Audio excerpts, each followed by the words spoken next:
What role do you think the seed sector can play in the development of agriculture? So there have been tremendous advantages through plant breeding, especially in the last 20 years. New techniques have been applied which have sped up the development of varieties. And I'm particularly familiar with the maize story. Agriculture, do you think it can be developed without research institutions? I actually think yes. In Somalia, it can be developed with the knowledge we already know, using the knowledge to try to help improve production within the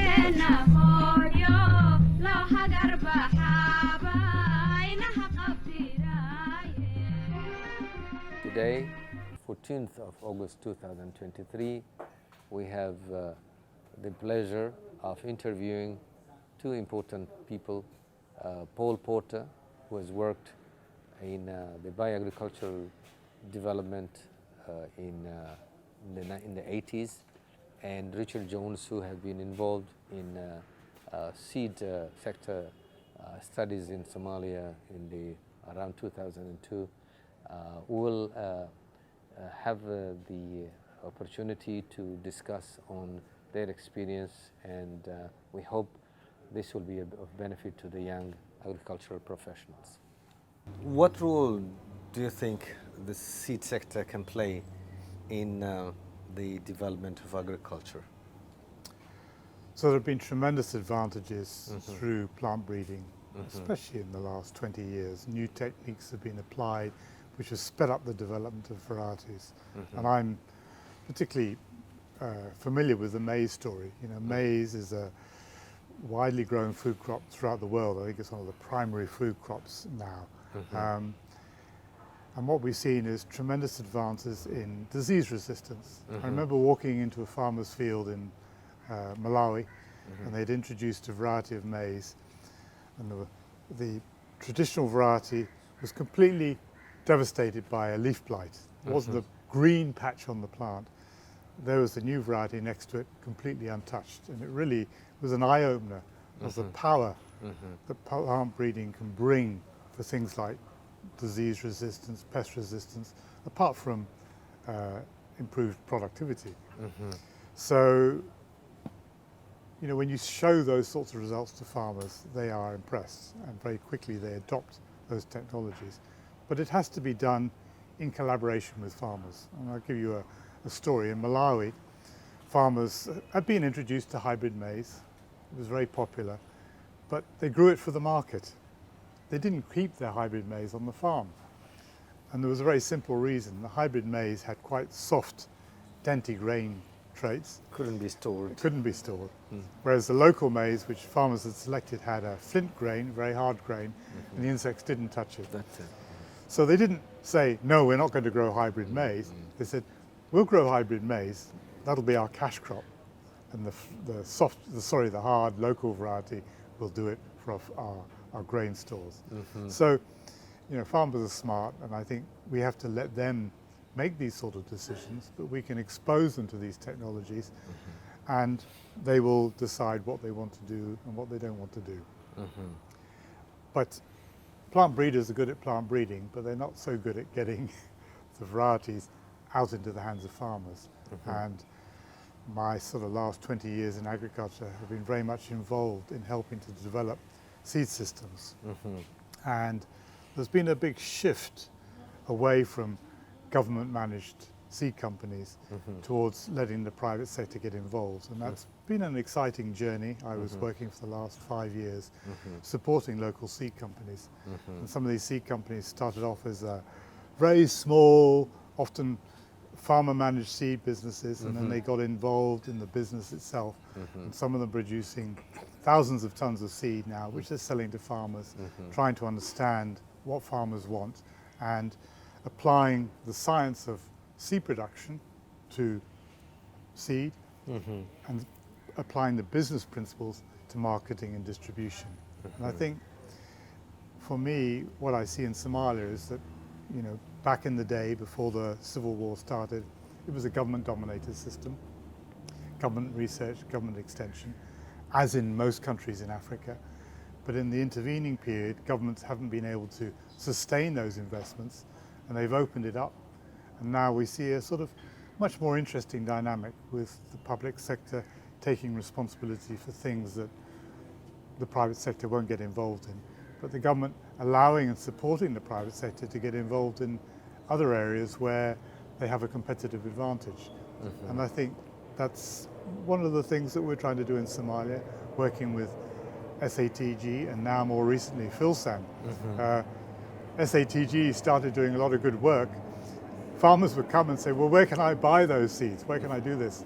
So together we worked and said, well, look, let's start a company. And that's how Filsan came about. So we're now doing seed production, we're doing banana tissue culture. We want to get into input supply. We would like to address this problem of phosphorus. And we have imported fertilizer in the past. Looking at the experience in the region, how many countries you have worked in on the seed sector? Well, I've lived and worked in 3, Botswana, Malawi and Kenya. But I've worked in West Africa and across South Sudan, Mozambique, which was also recovering from conflict at the time. Right. Let's take the example of of Kenya. I think there's been a lot of investment in the seed sector. How strong is the private seed sector? The private seed sector has really come to dominate the market for the primary food crop in Kenya, which is maize. Okay? The government doesn't even try to get involved in maize seed production. The government is involved in maize seed research, and some of that feeds into the commercial sector. You've also got commercial companies, large multinational companies, and even companies from the region involved in that seed sector. So it's quite a dynamic sector. One of the problems is that some of these more minor crops, I worked with groundnuts, pigeon peas, they're not very commercially attractive to business. And so there is a gap in how to get the varieties that are developed by publicly funded research into the system in a way that will benefit farmers. So we're looking at what is now being called the intermediate seed sector. How do we combine components of local seed management with modern breeding? And it's a challenge, but it's beginning to emerge. We talk about community seed production. It's a term I don't like, because actually what we're talking about is individuals in communities who are entrepreneurs, who are willing to take some initiative. Rather than communities getting together. Yeah, I mean, it sounds very nice, the community all singing kumbaya, kumbaya, but the reality it's not like that. The reality is that there will be a progressive farmer, other farmers will talk and look at that person.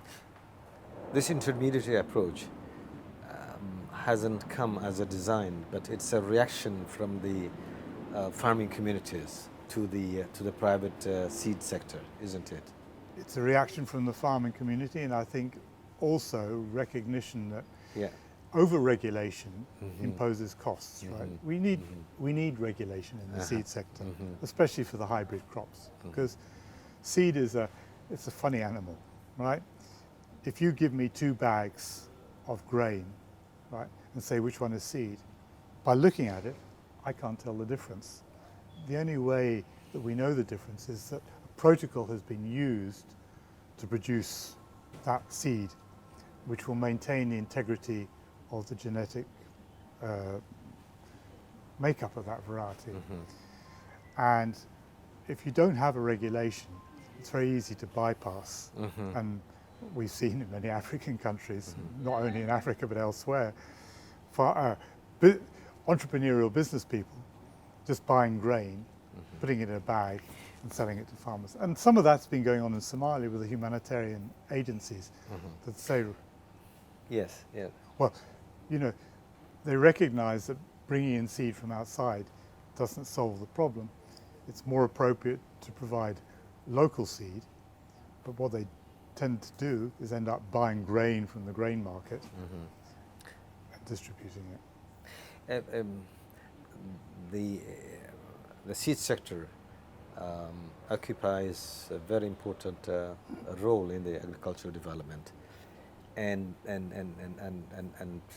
in the last perhaps 3 decades, there's been a lot of investment in promoting the private seed sector. And the idea is that they will produce improved varieties that will be picked up by farmers. Now, Kenya would figure, I think, one of the best examples of that sectoral development. What would be the percentage of the farmers, the small farmers particularly, who rely on the seeds of the companies? I think you can't talk about, you can't generalize, because you really need to talk about individual crops. Okay? Now, I'm talking about the maize actually, Okay. because maize is the most important for the small farmers, and that's where the investment has gone most, isn't yes. it? Yeah. Well, if you talk about maize, which is a primary food crop in the maize growing areas, I don't have the latest statistics, but I think you would be talking about between 60 and 70% of the annual seed requirement, or the annual seed planted, is fresh seed of hybrid varieties. Hybrids, yeah. Because commercial seed companies, quite frankly, are not interested in open pollinated varieties. There's very little incentive for them to produce and market open pollinated varieties, because farmers can take that seed, they can recycle that seed, and then they don't have a market. So the commercial seed sector is primarily on hybrids and vegetable crops. Vegetable seeds, which are much harder to process, are primarily purchased. Let's look at these international centers. ICRISAT. There has been a lot of changes in the way it works, and even though it's still focused on semi-arid, what are the latest contributions from this center? It's very interesting. Going back, we're talking about when I first came to Somalia for that seed study with the European Union. I was working with ICRISAT, and I was actually able to go back into the archives of ICRISAT and find out the details of the collections of sorghum that were made, I think, when you were here. Yes. And there was a trip report, and that germplasm still sits in the gene bank of ICRISAT. So I think it's interesting to see the importance of those historical records. Yeah, I actually visited that gene bank in 1988. Together, I think we were. Or maybe you. No, I was on my way to Australia at that time, to join. I was going for the training in Brisbane, and we took 88. Did you? Yes. Yes. So you're right. Yes. Yeah. That was the training on the crop simulation. Yeah. With Monteith. You remember? Yes. Yeah. So that. You have less gray hair than me. That's true, but we were there together. We also traveled to Ethiopia together. Yes, I think for a I remember conference. for the soils conference. Yeah, Yes. yeah, right. Yeah. I'm sorry. I think this discussion shows the importance of some sort of institutional memory, and I mean the CG centres, to their credit, have some institutional memory and keep that going. But ICRISAT is, I think, best known for its work on crop improvement, and has done a lot of work with sorghum and millets, groundnuts, pigeon pea, chickpea. I've eaten 2 of those crops every day here. Are there any varieties that are used now in the semi-arid East Africa that has come out of that work in ICRISAT? Yes, I think groundnuts and pigeon peas. I'm referring to the sorghum. Sorry. Oh, the sorghums. Okay. Yeah. Yes, sorghum.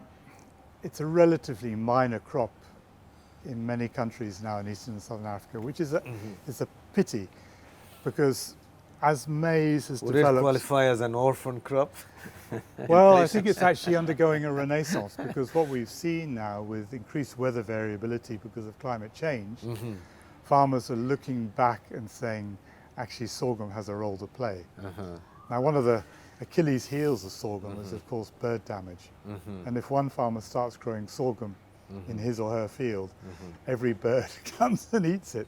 So Where you do see sorghum doing well is where everybody grows sorghum, so that the bird damage is more dispersed. And it's a big problem that I don't think has been solved. There are, in the millets, there's a development now with millets with hairy awns, which reduce the amount of bird damage. So in West Africa, in the Sahelian region, millet and sorghum still dominate the cropping system. But in Eastern and Southern Africa, I think you've seen maize push sorghum a little bit to the side, and as maize varieties have been developed that are more drought tolerant, then they started encroaching on the sorghum territory. Right. I'll come back to you. Yeah. I had a very interesting discussion. Paul, there's a lot of work now in Somalia, mostly run by NGOs. And the agriculture sector is dominated by these actors. Agriculture, do you think it can be developed without research institutions?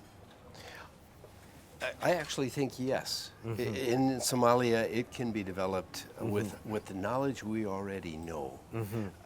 You say there's a lot of work by the NGOs in the agricultural sector.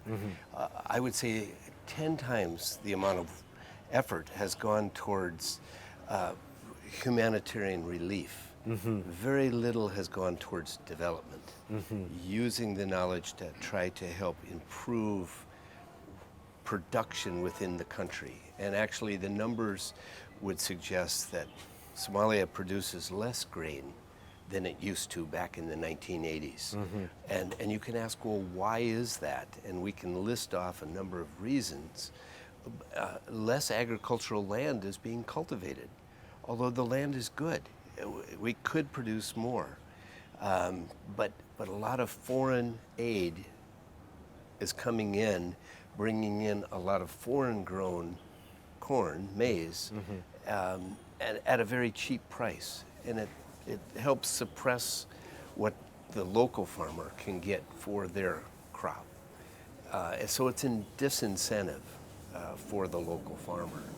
And I know you were Minister of Agriculture. There was an effort to try to get more local buying, purchasing of local grain compared to what comes in from outside. And that sort of effort needs to be revived and looked at again, and really more effort at improving the quality of the grain that's grown here in Somalia, both maize and sorghum.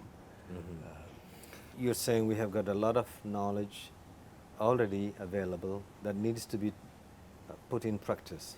Yes. Agriculture development requires research, and the agriculture research has been in the hands of the government, the Minister of Agriculture. They don't have now the stations, the research stations, or the Directorate of Research. Recently, they have established a small section within a broader department. What is your idea on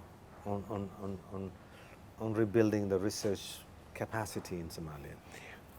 I think Filson, the company, is a good example of rebuilding the research capacity within the country. It's private business, private company, and it's developed a hybrid, Siman, which was in the goose season of 2023, this past goose season, around 25 metric tons of seed was produced of that hybrid. And now in the dare season, that will be distributed to farmers. Hopefully they will buy it. They don't yet know its value. Some farmers do, but the vast majority don't know its value. And the question is, will it pay back? Will it be worth it?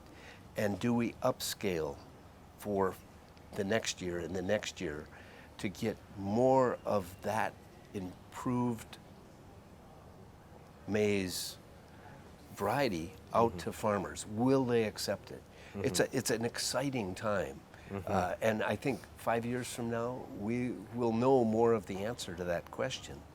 And that has happened because of trained people knowing the research, knowing what's out there, going to international centers, finding the appropriate germplasm, and doing it not at a federal research level, but a private company that's saying, we think this is a way forward. Not the only way forward, but it's a way forward. Exciting, very exciting time. Good. This issue of agricultural research in Somalia, after the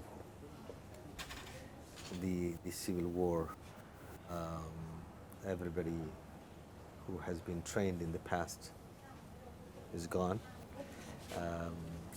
Most of them have changed their careers to other areas. We don't have the institution that should be at the center of the debate on agricultural research, identifying the key strategies, and both in terms of addressing the critical constraints that we have, but also building the capacity that is required for doing the research properly. We have also the centers, the international centers, and the existence of those centers, they usually link up with national centers, and the lack of a national center will have an impact also on that partnership that has to be developed. Could you comment on that? Yes, look, Somalia needs investment in public research. Absolutely. But I think what tended to happen in the past is public research said, well, we're the only people who do research here. And as funds have dwindled, I see in good research systems, public research systems, that collaboration with the private sector. So it's not an either or, but it's a bit of both. And yes, I've been involved in a lot of those meetings where national researchers interacted with me as an ICRISAT scientist and with others, and Somalia has been absent from that. And in fact, I mentioned it in the meeting yesterday.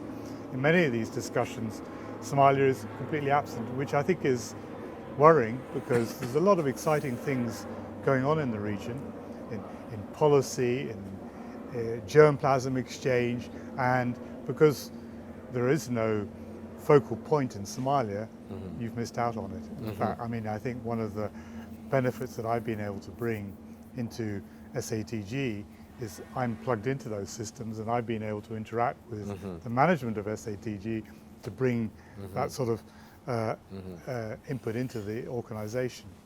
So yes, I think it's something that Somalia needs to address fairly quickly.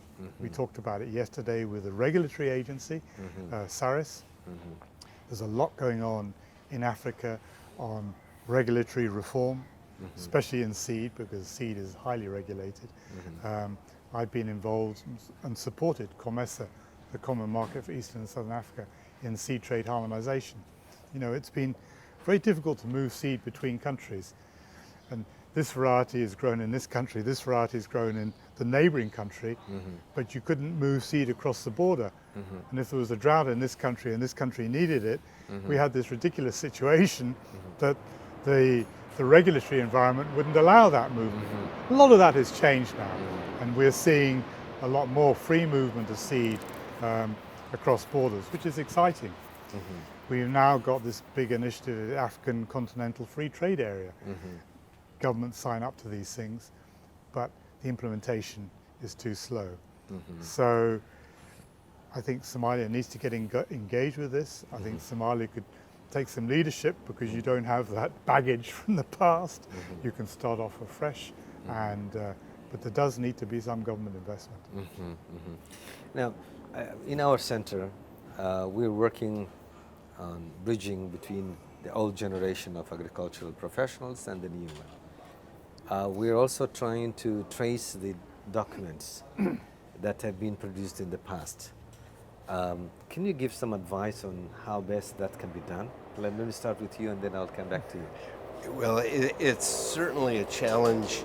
A lot of the documentation within Somalia was lost.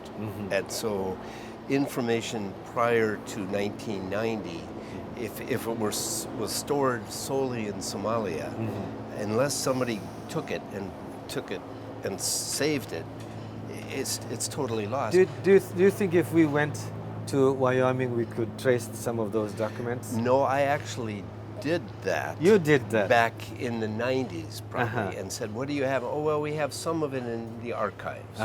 And some of it we just throw out because who's going to use it? And so I tried to collect some of that, what hadn't been thrown out before it was thrown out. Because why do we keep it? That was back then. And I've tried to share some of that with you when you were in the United States, and some of that with the leadership at SATG, and so as much as we could say. But I think USAID has a documentation on what was officially written, final reports, things like that. So some of the aid agencies, some of the NGOs might still have documentation, but it takes time and effort to sort through it, to find out, okay, in this particular season, this is what the research found. And I know, like some of the fertility work that I did, I didn't push hard enough to get it published in scientific journals. I thought, well, it's in the final report, that's good enough. But it also needed to be in scientific journals so that one could go back and search for it that way. And now, of course, today we have much better archiving with computers. You remember we started learning in the late 1980s to use computers, to store information on computers. And they were training on these Apple, I forget the early models. But so it's only after that that we've been able to really document electronically, digitally, information. I went actually to the Library of Congress, and I spent some time there. I couldn't find really very much. Maybe I needed more time, but the idea I had of the Library of Congress was that you would find there everything, you know. But is there any possibility for our center to link up with people in the United States to trace those sort of documents? Say maybe a postgraduate student that would be interested in looking into this? The answer is yes, there's information there. And oftentimes it's in master's thesis or PhD thesis. And I forget the name, Putman, might have been, a female who came to the Bai region and did an extensive evaluation of she the didn't have peoples. PhD, And She worked for USAID. I knew her very well in Nairobi. In Nairobi, Oh, really? Later. And I think, so that's a wealth of information in that document about the Bai region people and culture that shouldn't be forgotten, but it's easily forgotten. And there's probably people before her that I don't remember. But how do you chase that down, and how do you get a postdoc or somebody to want to take that on as important? That's hard. Sometimes you have people who have been somehow linked to Somali projects, and they have got some documents that. When I was in California for my fellowship, I had an advisor who was a professor, and he was retiring. So he invited me to his house, and we went there, and then he still had his office as emeritus, and there was the library. He said, "Take whatever you want from this."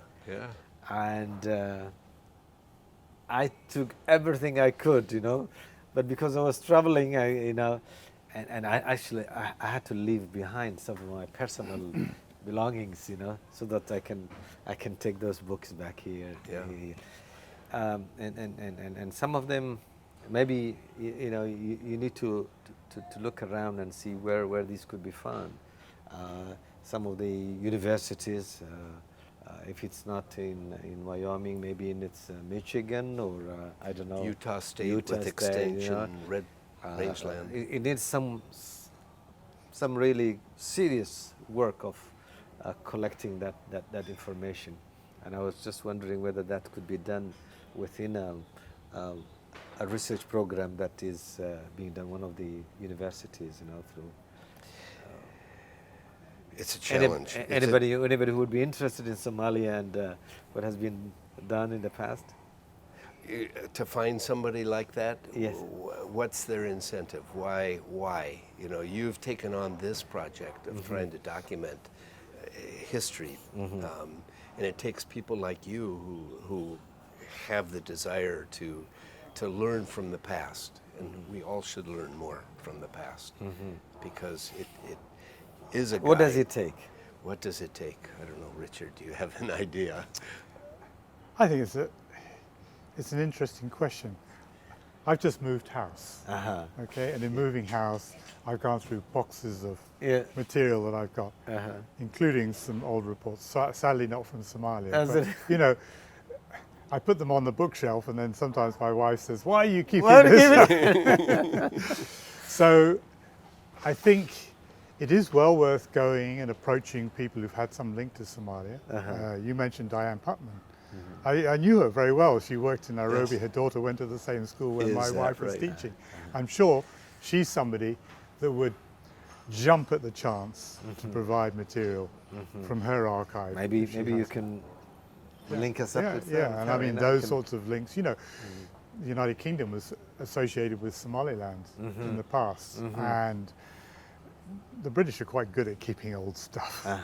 We have the British Library, which is equivalent to your Library of Congress, Gillett's Hill, which is the research station, the oldest agricultural research station in the world, Wow. which has kept soil samples from 150 years ago. Yes, famous research Yes, trials there, That's yeah. right. And I'm sure somebody said, well, let's throw them away. And now they're finding out all sorts of interesting things by analysing the DNA of the microbes in the soil, which of course we couldn't do 20 years ago. Interesting. So it's there somewhere. And in your case, Italy was important, and perhaps there's documents in Italy. Absolutely, absolutely. But I think mostly some from the 80s, but very and earlier, the earlier period. That's where they have in Florence University. They have an institute of agriculture, which keeps some of them. And generally, Somali history is also, a lot of recently books have been written, drawing on those old documents that are in the various archives and libraries of Italy. Very on politics, on the Somali politics. Very good books by a lawyer. So he actually speaks Italian, so that also helped him. Find the documents. Now, maybe just to wrap up, what advice would you have for the older generation of agricultural professionals, of Somalis, and particularly the Somalis, and for the new generation of active young people in agriculture? Can I start with you, and then I'll come back to you? Yeah, advice for the older generation and the younger generation. Yes. Yes, yeah. Yeah. As much as you can interact and talk to each other and learn from each other. I am finding now that my children know more than I do on certain things, and I can learn from them. Yes. And also they look to me, hopefully for wisdom, for How experience. valuable is the experience of the older generation? How can we, why would a new a professional seek the knowledge and advice of an old generation. Well, With the changing world, you know. My generation has not done very well at protecting the environment, protecting the world. We were very focused on progress and development and making money, and I think now that there's 8 billion people in the world, we need to look at it differently. We're climate changers, and climate is changing. Maybe there's a tipping point, and it can be a scary time for people in the younger generation. Oh, the older generation messed it up. But we also tried very hard. We didn't try to mess it up. We tried to make it better. We tried to have a better life for ourselves and our society.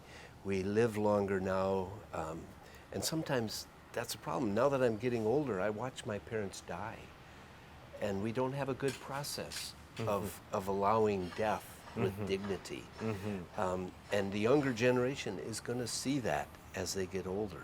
So there are certain things the younger generation will experience as they get older, and the more they communicate together, the better the world will be. Yeah. Why would we seek this old knowledge in the heads of these old people? What's worth of? I think as one gets older, one reflects on one's career. Paul, you reflected a little bit on some of your experiences in the research in Somalia. Very similar experiences to what I had in Botswana. You know, you come out a young Turk from university, full of ideas. You see what local farmers are doing and said, I can do better than that. Now I realize that actually to survive in these environments is a tough job. And I better learn and understand what they do. And I think if we could admit our past mistakes and communicate that to the younger generation and say, look, don't be arrogant like us.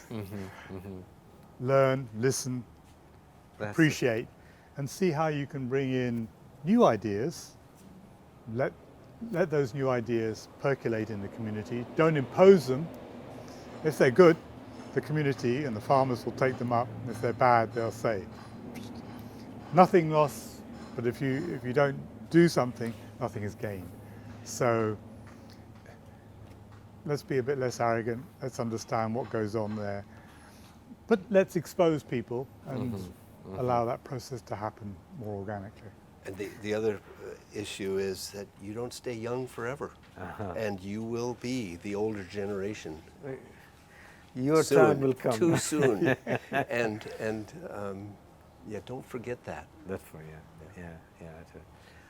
These are very valuable advices to the young generation, and I think we will end up there, our conversation. I really thank you very much for allowing us to tap into your experience in Somalia, and well, thank you, Bafo, for doing this effort and making this effort. And giving the young generation of Somalis to really benefit from this. We hope they will take advantage of this. And this was the first time in our center we were interviewing Gallows. Foreign expats, foreign experts, and so it's going to add value to what we are doing of looking back at our history of agricultural development and what we can learn from that to build a new agriculture in Somalia. Thank you very much. Thank you, Bafo. With this, we end our interview, our conversation with Paul Porter and Richard Jones, who are really very important colleagues of mine, and we have spent time in Somalia prior to the civil war and after, and they are still committed to the development of the agriculture in Somalia. We thank them very much for their conscious effort to see a better agriculture in Somalia. Thank you. Thank you.